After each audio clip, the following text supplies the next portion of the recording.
উফ কামৰ পৰা আজৰি নোপোৱা হৈছো ইমান কামৰ পৰা গোটেই ঘৰৰ সমস্তটা ময়ে কৰিব লাগে আৰু মাজনী খালি খাব শুব আৰু সেয়ে কৰি থাকিব আৰু বোৱাৰী চাহ হৈছে নে নাই শইকীয়ানী খুৰী আহিছে বোৱাৰী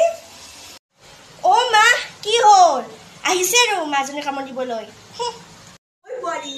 শইকীয়ানী খুৰী আহিছি চাহ বনাব যোৱা মা চাহ কিন্তু আপুনিও কৈ দিব পাৰে মোৰ ইমান কাম কৰি দেখা কৰে নেকি শইকীয়ানী খুৰীছো মাতিবলৈ যাম আপুনি চাহ কিন্তু কৈ দিব পাৰে না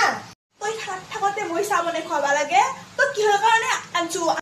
পাপাও কিবা কৰি আছে ৰুমৰ ভিতৰত চাহ তাত দিবা লাগি তাৰে জ্ঞান নেই কুৰমা তাইছো মা দেখাৰো দিবা নৰে কিবা কৰি আছে ৰুমত কাইজা কৰা কাইজা লাগে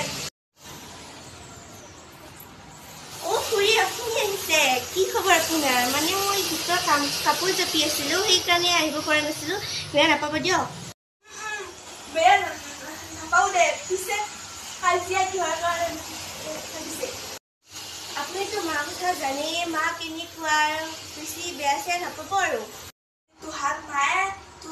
ঘৰটো একদম বদমাছ দেৰি সেইটো আপুনি বহক দিয়ক মই আপোনাৰ কাৰণে চাহ বনাই আনো আপুনি মাৰ লগত কথা পাতক